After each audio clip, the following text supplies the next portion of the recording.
Good evening बच्चों। जैसा कि मालूम है हम लोग सतीश चंद्रा की मिडाइवल इंडियन हिस्ट्री फॉलो कर रहे हैं। बच्चों अभी तक 6 पार्ट्स मैंने इसके अपलोड किए हैं और अभी तक हम लोग पढ़ रहे थे किस तरह से यूरोप में फ्यूडलिज़म का डेवलपमेंट हो रहा था, फ्यूडल लॉर्ड्स और उससे रिलेटेड जो भी ऑब्लिगेशंस होते हैं उसको हम लोगों ने पढ़ा और समझा।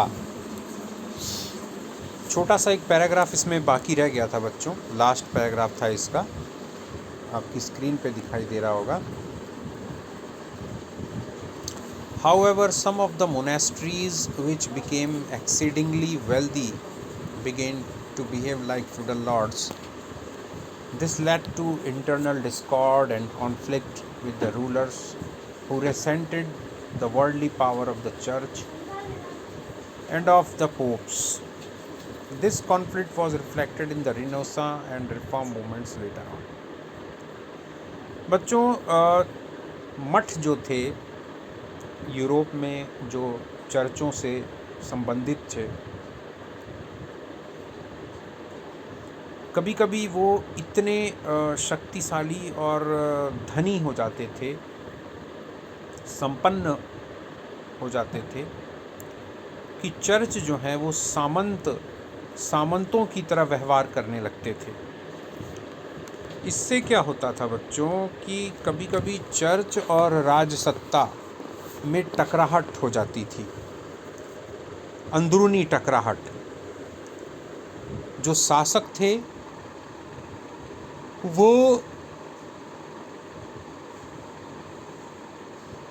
मजबूर थे चर्च और धर्माचार्यों, मठों की बातों का सम्मान करना, लेकिन अंदर खाने से वो उन्हें ये महसूस होता था कि नहीं, मतलब जो हमारी शासनात्मक जो शक्तियां हैं उस पर उसका ये हनन करते हैं चर्च। तो अंदर से सब कुछ अच्छा नहीं था।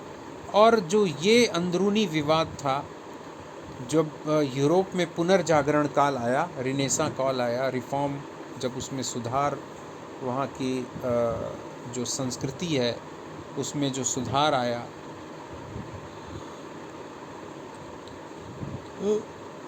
उस समय ये देखने को काफ़ी मिला।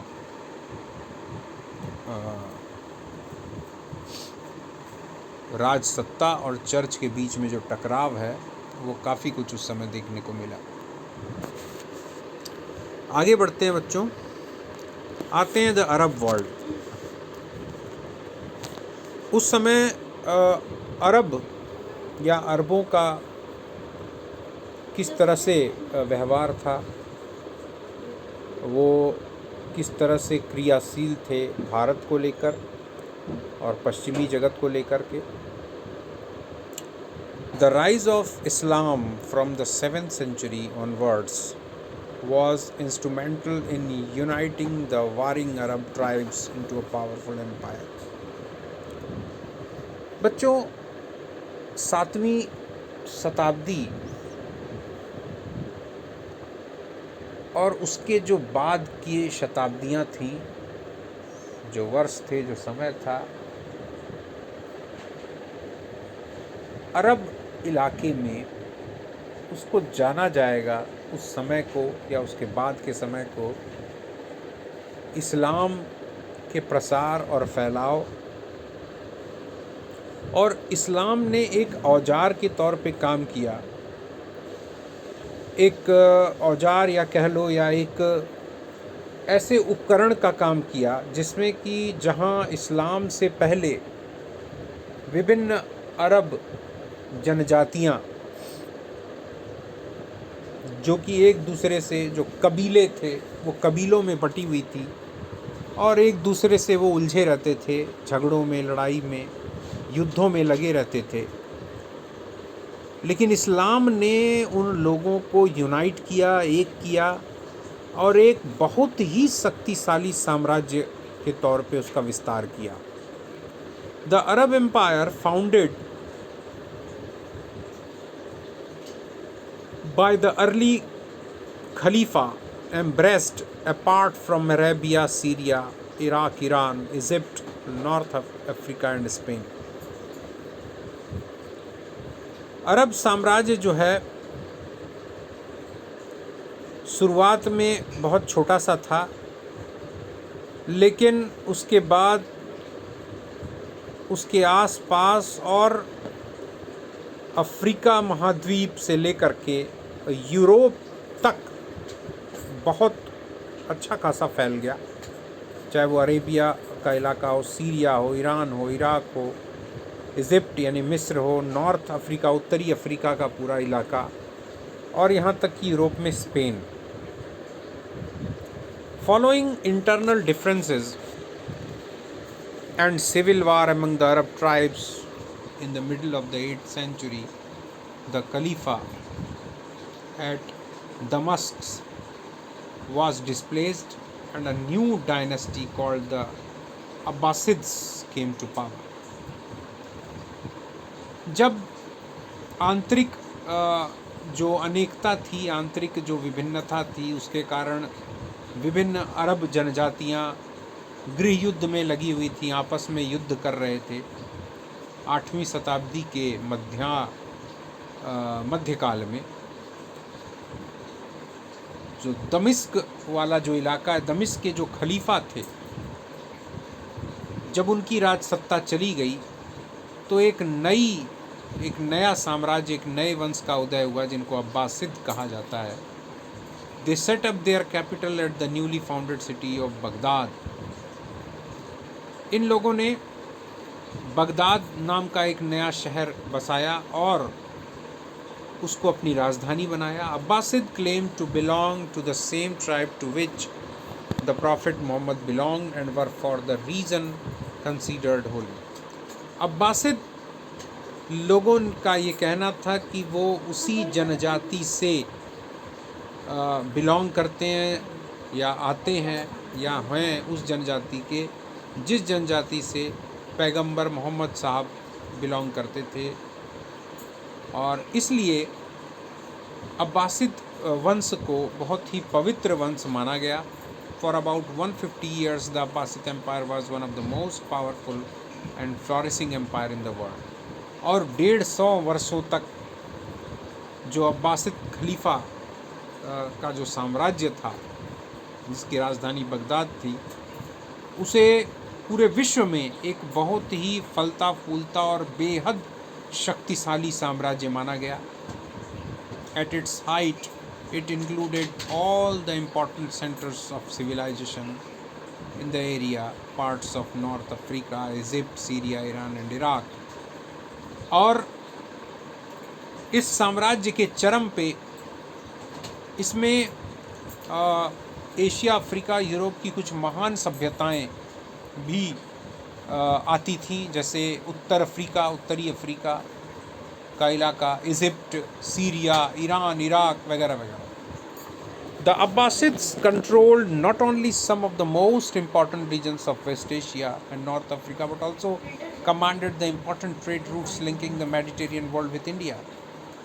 अब्बासिद लोगों का जो नियंत्रण था बच्चों, पश्चिमी एशिया और उत्तरी अफ्रीका के विभिन्न जो क्षेत्र थे, विभिन्न जो व्यापारिक रास्ते थे, इसके अलावा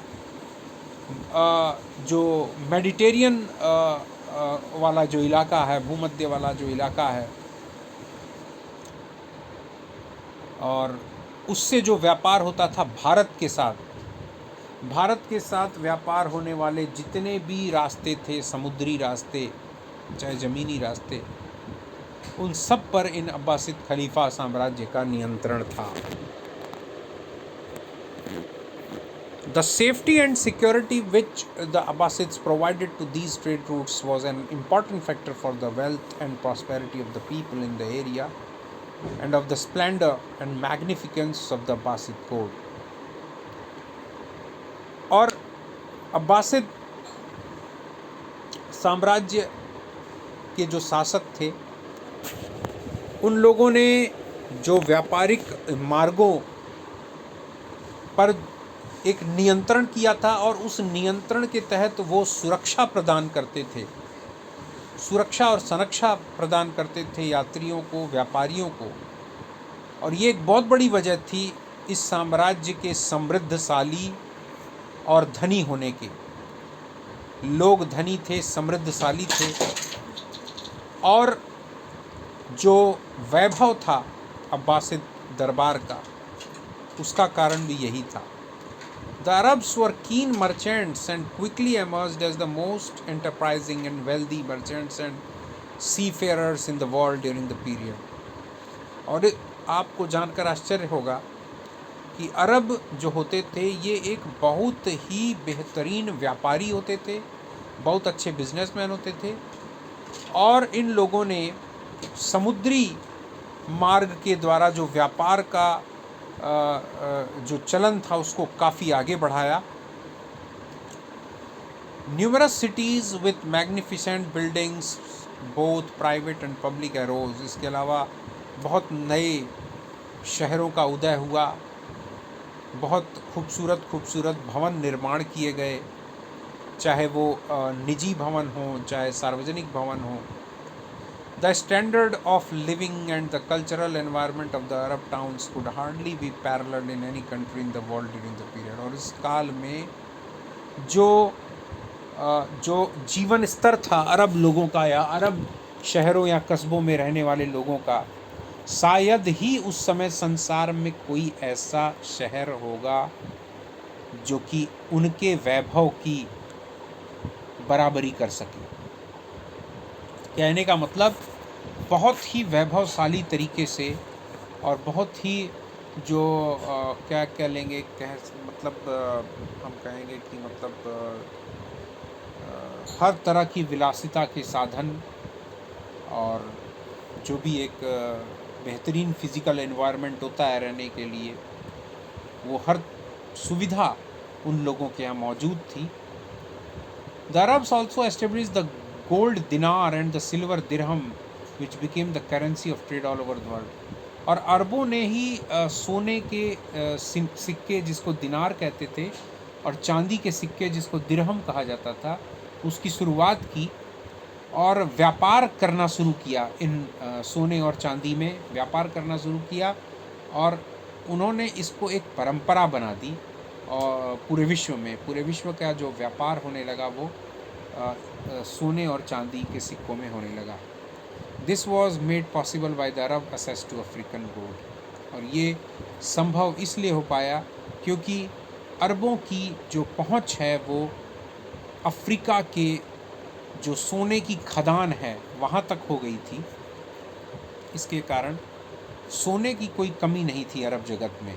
the Arabs also established double entry book keeping, advanced accountancy and large scale and elaborate banking and credit including bills of exchange, है ना। अरबों ने जो है ख़ास तौर से अकाउंट्स के क्षेत्र में, है ना, कॉमर्स और ट्रेड के क्षेत्र में काफ़ी वो डेवलप्ड थे। और अकाउंट किस तरह से अकाउंट मेंटेन किया जाता है जिसमें डबल एंट्री होती है, मतलब क्रेडिट और डेबिट, है ना, आपका खर्च कितना हुआ, आमदनी कितनी हुई, जो इस तरह का जो अकाउंटेंसी होती है उसमें वो काफ़ी माहिर थे, है ना। और बैंकिंग के क्या रूल्स होते हैं बेसिक क्रेडिट के, और जो हुंडी होती हैं बिल्स ऑफ एक्सचेंज, वो भी उस समय उन लोगों के प्रचलन में था। बच्चों आज का वीडियो यहाँ तक ही करते हैं, आगे फिर हम लोग नेक्स्ट वीडियो में अरब वर्ल्ड के बारे में और डिस्कस करेंगे। तब तक के लिए बच्चों गुड नाइट।